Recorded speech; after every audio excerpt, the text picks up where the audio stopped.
గారికి, అలాగే గౌరవనీయులు పెద్దలు నాకు అన్నయ్య, అలాగే మరో ముఖ్య అతిథి క్షమించండి ధర్మాన కృష్ణదాస్ గారికి క్షమించండి.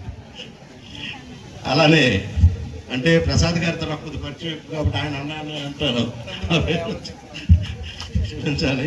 అలాగే మరో ముఖ్య అతిథి మన పార్టీ పార్లమెంటరీ పరిశీలకులు కుంభ రవిబాబు గారికి, కార్యవర్గ సభ్యులకు, అలాగే వేదిక ముందున్న పెద్దలకు, వైఎస్ఆర్ కాంగ్రెస్ పార్టీ కుటుంబ సభ్యులకు, ప్రింట్ అండ్ ఎలక్ట్రానిక్ మీడియా పెద్దలకు అందరికి కూడా పేరు పేరున నమస్కారాలు తెలియజేసుకుంటున్నాను.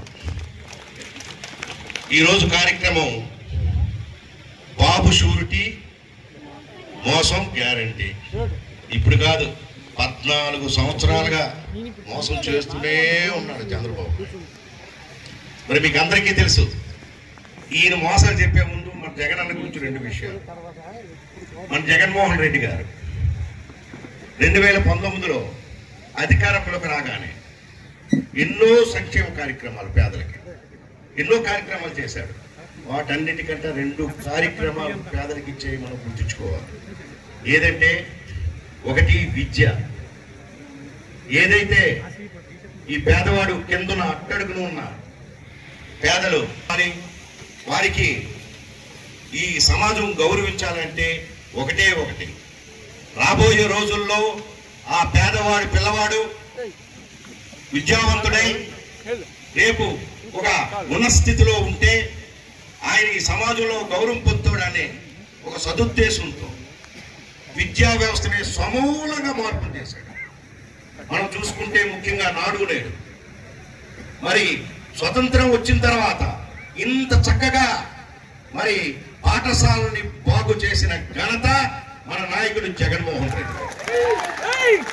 అదొక్కటే కాదు, ఈనాడు మనం ఆలోచన చేస్తే మరి జగన్మోహన్ రెడ్డి గారు ఏదైతే పేదవాడు పిల్లవాడు డ్రాప్ అవుట్ చేసి వారు జీవనోపాధి చెందలేక చదువు మధ్యలోనే ఆపించేస్తుందని చెప్పి ఒక మంచి ఉద్దేశంతో అమ్మఒడి అనే కార్యక్రమం పెట్టి ఆ కార్యక్రమం జగన్మోహన్ రెడ్డి స్టార్ట్ చేశారు.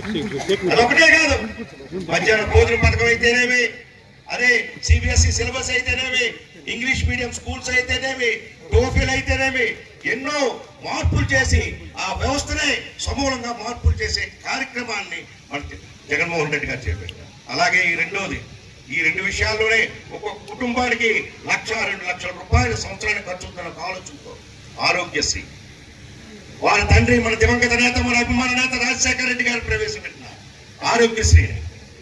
మరి ఆయన ఆనాడు ఒక 700 ప్రొసీజర్స్ ఉంటే 1,400 ప్రొసీజర్లకు పెంచి మరి ఏదైతే పేదవాడు ప్రభుత్వ ఆసుపత్రుల్లో ఉంటాడో వారికి నెలకి గరిష్టంగా 5,000 రూపాయలు ఇచ్చే కార్యక్రమాన్ని కూడా చేపట్టి మరి కార్పొరేట్ హాస్పిటల్కి దీటుగా ఆనాడు మన అభిమాన నేత రాజశేఖర రెడ్డి గారు శ్రీకాకుళంలో రిమ్స్ మెడికల్ కాలేజీని తెస్తే ఈనాడు మన జగన్మోహన్ రెడ్డి పలాసలో కిడ్నీ రీసెర్చ్ సెంటర్ తెచ్చి పేదవారికి ఉపయోగపడే కార్యక్రమం చేశాడు.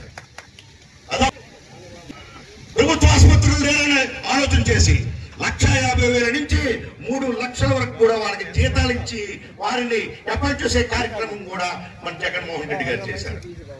మరి నేడు చంద్రబాబు నాయుడు గారు ఎప్పుడు చూడు 1999 నుంచి యువకులకి ఎన్నిక వచ్చినా ఆయనది ఒకటి ఉంటుంది, నిరుద్యోగ.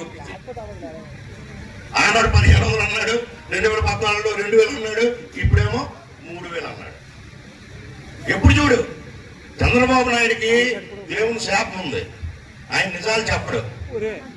చెప్తే ఆయన తల 1000 ముక్కలైపోతుందని దేవుడు చెప్పించాడు. నిజాలు చెప్పడు, చేసింది చెప్పడు. ప్రజలు ఒకటి చెప్తాడు, ఇంకా తర్వాత అధికారంలోకి వచ్చిన తర్వాత ప్రజలందరూ మర్చిపోతారేమో అని ఆయన అనుకుంటాడు. ప్రజలు మర్చిపోరు. అందుకే జగన్మోహన్ రెడ్డి గారు ఈరోజు ఈ కార్యక్రమం పెట్టాడు.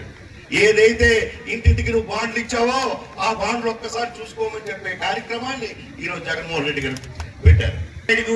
చెప్పాలంటే మరి ఆయన చేసిన వాగ్దానాలు అన్ని ఇన్ని కాదు, ఇప్పుడే పెద్ద చెప్పారు. 6 ముఖ్యమైన హామీలతో పాటు 143 హామీలు ఇచ్చాడు. ఆ హామీల్లో నిన్న కాక మొన్న చూసాం.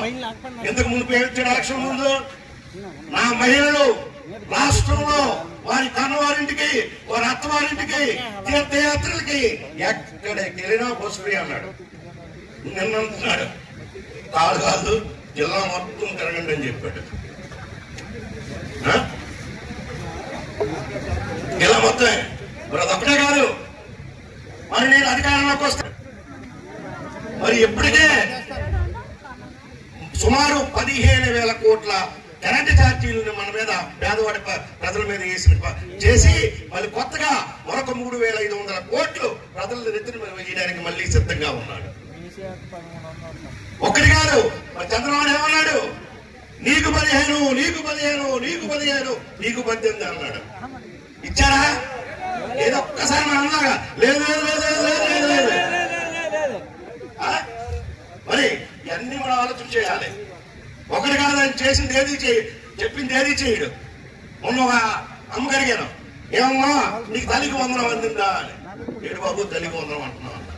ఏమమ్మా అంటే అమ్మఒడి బాబు అదే అమ్మ. చంద్రబాబు నాయుడు ఏం చెప్పిన అప్పుడు అమ్మరు మళ్ళీ అమ్మఒడే. ఆరోగ్యశ్రీ మరి ఈనాడు నాయకులు గుర్తొస్తారు. గరీబీ హఠావో అంటే ఆనాటి ఇందిరాగాంధీ గుర్తొస్తుంది. ఆరోగ్యశ్రీ మరి 108, 104 కుయ్ అంటే ఏ అంబులెన్స్ చూసినా మన దివంగత నేత రాజశేఖర్ రెడ్డి గుర్తొస్తాడు. మరి ఈ పేదలందరికీ సంక్షేమ పథకాలు, ఈ పేదల్ని ఆదుకునే నాయకుడు అంటే మన జగన్మోహన్ రెడ్డి గుర్తొస్తాడు. 14 సంవత్సరాలు చేశానంటాం.